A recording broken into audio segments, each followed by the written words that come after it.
Hi, I'm Need a Haircut Matthew. Welcome to my channel, and today I'm going to do a shave video, but real quick, I need to wet my face.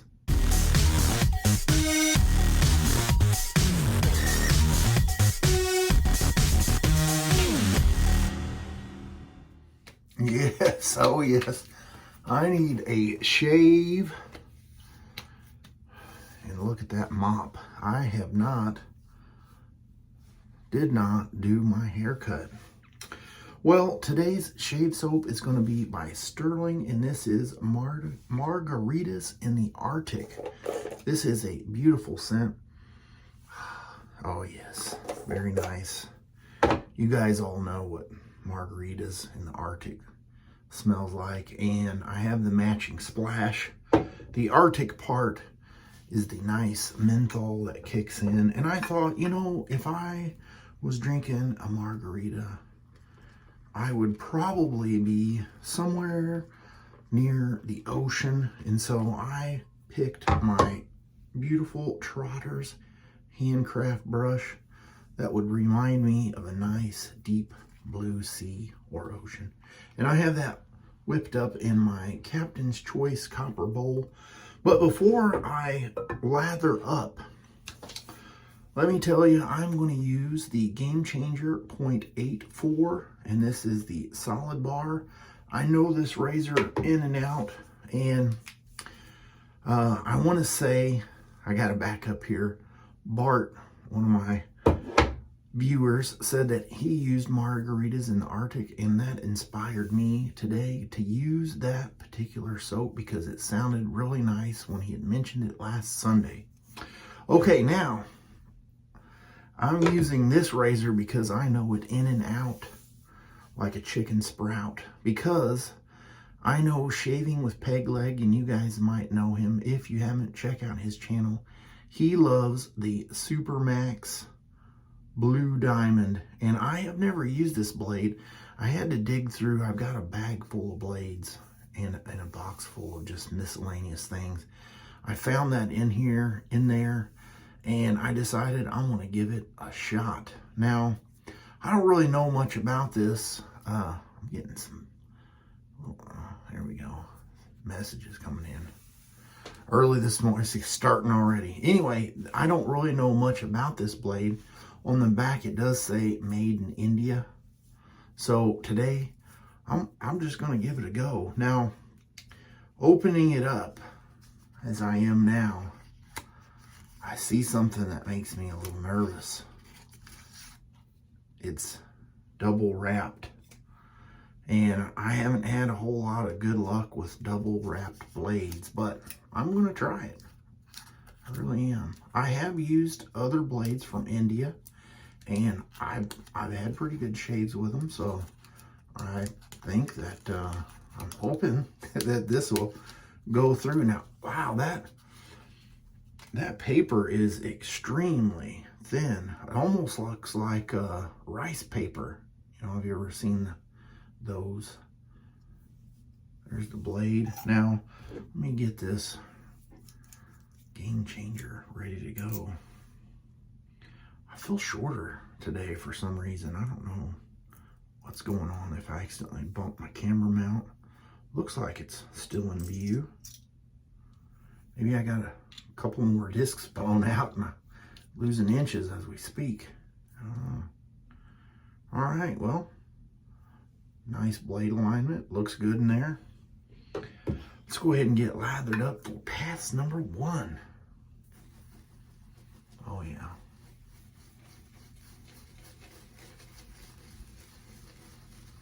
I can smell, and I'm starting to already feel the menthol. I love it. I love it. I'm going to work this around a little bit because I did a lot of talking. Let's take a look at the lather here as more messages come in. Oh, that's the Ring doorbell.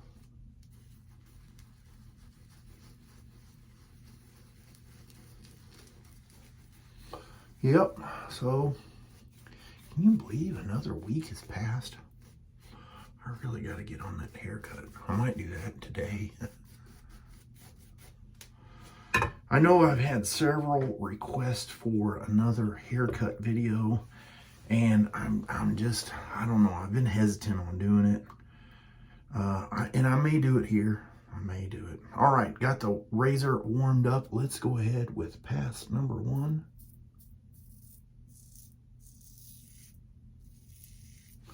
Platinum coated blade.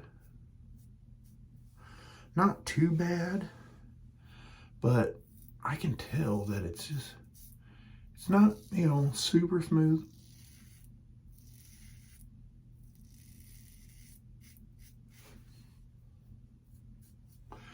Feels like it's leaving a little bit behind, a lot more than like the silver blue. Definitely a lot more than the Gillette Super Thin.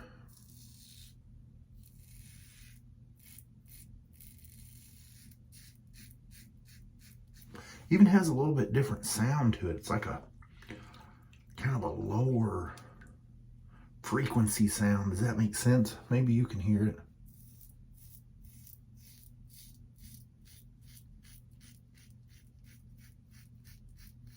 It just sounds,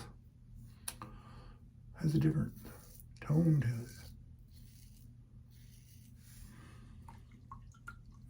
it.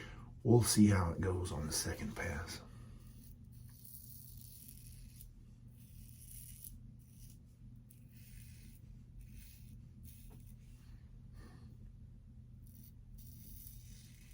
Have you guys ever used this blade?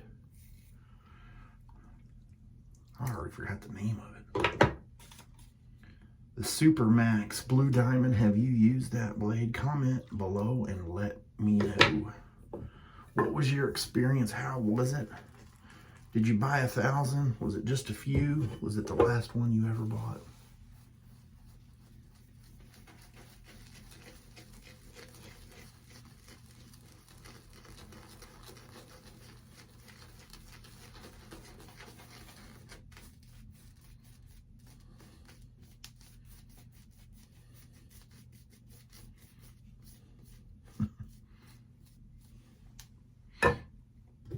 All right, pass number 2 across the grain.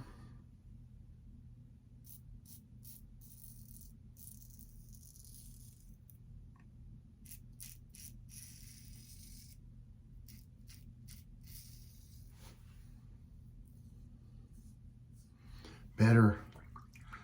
Could probably use a third pass with this. Kind of reminds me a little bit of the Derby blade.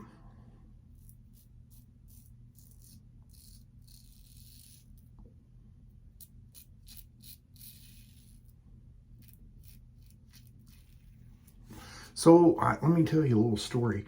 I have the iPhone 12, I think. It's an older one.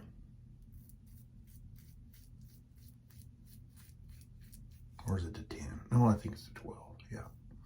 Anyway, I did an update here a while back, and I'm not real big about updating stuff because I feel like if they want to make some kind of change that may make you want to get a new phone, they can put it in there. You know, one of those deals. And so I updated my phone, and I've noticed that my phone hasn't been charging.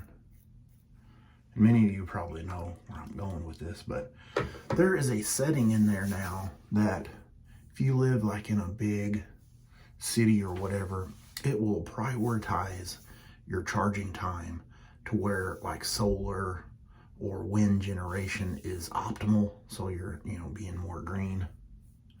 And I live in the middle of nowhere, and there's no solar, there's no windmills, you know, generating power. So somehow it knows based on your location and the time you plug it in, it's patiently waiting for this grid, you know, to kick in. Well, it doesn't kick in, so your phone never charges. I had to go in there and turn that off so my phone will charge. But let me get cleaned up with some cold water, and I will be right back. I'm going to use my Lancaster black sheep towel, And so, you know, it kind of goes back to me, you know, when you think about the people in the head shed, that's what I call it, or the bean counters, you know, when it comes to some of their ideas, and I'm all about conservation. If you can conserve and save, you know, it's a good thing. But some of these ideas that these folks have is so out of touch with reality. It just doesn't make any sense. Kind of like going back to the cell phone thing. Like, I don't think, you know, on an update, I don't think they should go in there and make those changes without you really knowing about it, or at least alerting you to say, hey. But what I was really wanting to say about the whole out of touch thing, you know, is some of these ideas that come up, like when you get a new phone now, whether it be iPhone or whatever, you know, they stop putting the little charger in the box with the phone. And part of me thinks, well, they just want you to buy the new charging brick, or you can use your old one. And then they change that every so often. But they say, well, it's, you know, conservation. We're saving the impact in the landfills, and, you know, the greenhouse effect, and, you know, all this emission stuff. But when you think about it, it's like, it kind of makes sense. But when you think, okay, I just got this new phone, my old charger brick doesn't work with it or whatever, so I've got to order another one.